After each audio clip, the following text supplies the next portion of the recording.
माई के जौना शक्ति पीठ हो शिव पुराण बतावत कि 51 गो शक्ति पीठ हो। हाँ जी। जौना समय देवों के देव महादेव भगवान शिव जी अपन सती के लाश लेके तांडव नृत्य रहनी बिल्कुल पागल के समान हो गई जी। आ सती के वियोग में चिंता व्यापत रहे उनका के वही सती के लाश लेके तांडव नृत्य जब करे लगनी जहां जहां सती के जौन अंग गिरल वो स्थान शक्ति पीठ हो गई। 51 गो शक्ति पीठ बा उहे में एगो हरिजन के लड़का नाम रहे रहसु भक्त थावे जंगल में पूजा पाठ माई के करत रहले ओहिजे माई के बुलावे के जरूरी पड़ल। कब गोपालगंज जिला थावे में एगो राजा मनन सिंह बहुत बड़ा गुमानी रहले। कहले कि आज हम देखे के चाहतनी कि तरह माई में कितना शक्ति बा, तू माई के बुला ले वो माई के दर्शन करा दे तो हम जाने कि हाँ तू माई के सच्चा भक्त हो। रहसु कहले कि माई आज तेरा बेटा की इज्जत के सवाल बा, तब भाव है लागल बा। अरे तो मैया जी के महिमा महा, अरे तो देवी माई के महिमा महा जहां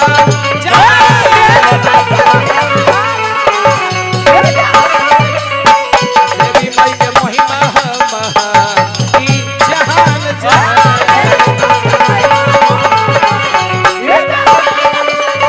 हे हो जहान जाने पूरा जहान जाने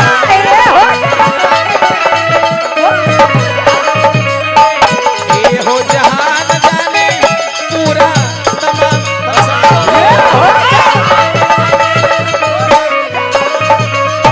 दुर्गा माई के महिमा महा जहान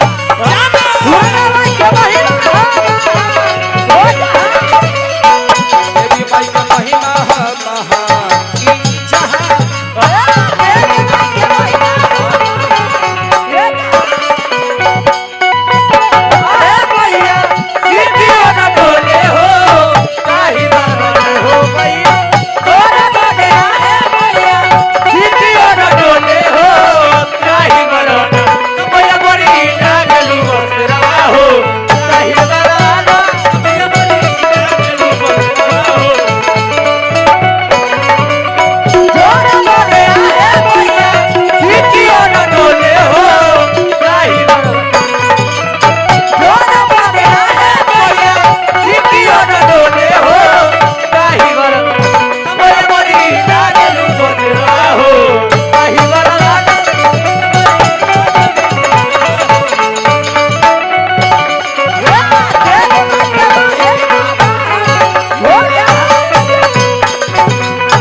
रहसु भक्त के दर्शन देवे खातिर चल दली। कहाँ से?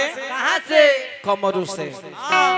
पहिलका पराव माई कहाँ डले बनी कि कमरू से चल के माई अरे काली घाट माई कलकत्ता काली घाट में आके माई अपन स्थान दे देनी। देखे ये माई उठ गई ड्यूटी लगा लो, आदेश मिल गया, ड्यूटी लगा लो। अरे काली घाट से चल के माई माई हो अपना पटना में आईनी माई कलकत्ता काली घाट में कुछ दिन विश्राम कोई हम आई। वहाँ राम कृष्ण परमहंस के दर्शन देनी। कलकत्ता जे रहले हुए उनका जरूरी मालूम होई औहिया से उड़ान भरली है तरवा के पटना में गई है। पटन देवी माई के नाम से विख्यात हो गई। अगम कुआं में तनिषा विश्राम गई तो शीतला मैया के नाम से विख्यात हो गई। बोली प्रेम से शीतला मैया की। अब पटना से माई अब अपना वैशाली में कहाँ पहुंचनी है, कहाँ पर डलनी है बबुआ रे। अब पटना से चल के माई अहरौली में गई।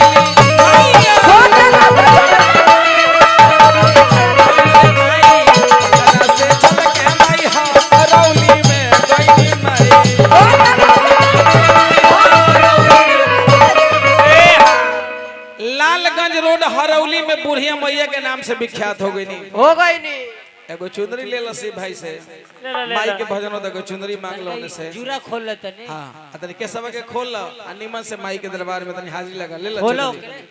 माई के भजन होता तो नीमन से अभी तनी भजन में तनी भाव से। हाँ बाबू अरे केस खोलो ना। ये बीग लगा उही हरौली में बुढ़िया मैया के नाम से विख्यात हो गई। कान्हा पर रखो चुंदरी वैसे ना लौंडा। एकरा के और बढ़िया से अरे माई के प्रसाद हम माई के खोलो ना। लौंडा और है की जानता नहीं पूरे बात कही समय जौना हा बड़ी बदलाव हो गई बा। जब तक ले पहले सुमिरन ना होखे सुमिरन बंद ना होखे तब तक ले डांसर ना आवे। आ एक घड़ी तो यातना छटपट्टी धइले रहता। अब बुझाता कि आवे वाला समय में हमने का अगरबत्ती घर ही से देखा के तैयारी करा के लोग जोर ही लावे के हुई। आ सुमिरन उमरन हमने के नइये पर गा लेवे के हुई डायरेक्टे उतार क हम के काम फाइनल कर दो। समय एकदम नजदीक आ गइल हो। अब हरौली में माई बुढ़िया मैया के नाम से विख्यात हो गई नहीं। अब हरौली से कहाँ चलत नहीं गंगा पार होके छपरा जिला में कौन जगह तो हरौली से चल के मैया अरे तो आमी में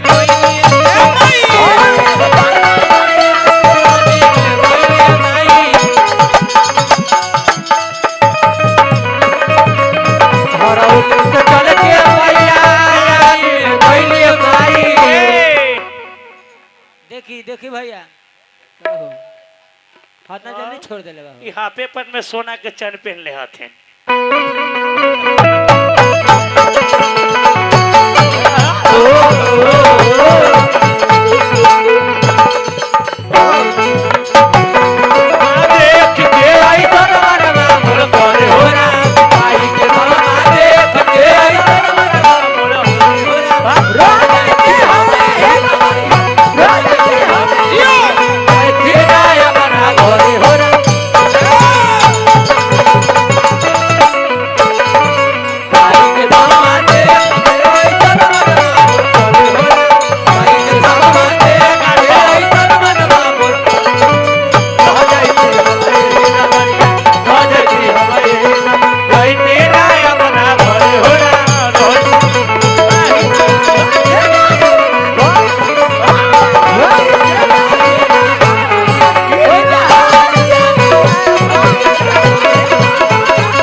आमी वाली मैया के नाम से फिर तनी श्रद्धा से दोनों हाथ उठा ली। चूंकि आज माई के दिन है। आज माई अपन नयन खोल के सारा जगत के दर्शन कर रहा बनी। बोली प्रेम से अंबिका भवानी मैया की जय। ओहे आमी से माई घोड़ा घाट होके मरहौरा चीनी मिल के पास पहुंचनी है। वहां जाके गढ़ देवी माई बन गई। हाँ गढ़ देवी माई होइया से चल के अब पहुंचनी है कहाँ आवे जंगल में। तब मरहौरा से चल के माई हो अरे थावे में गई मरहौरा से चल के माई हो मरहौरा से चल के माई थावे में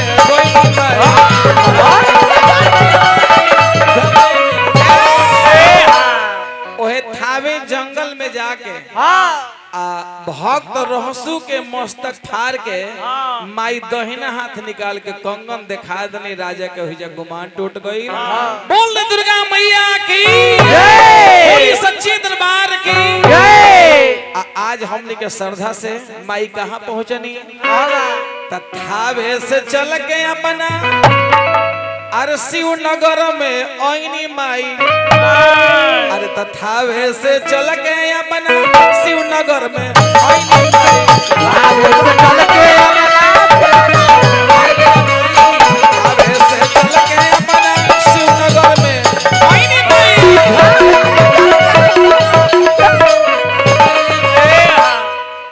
आ शंकर करेला गुणगान ई जहान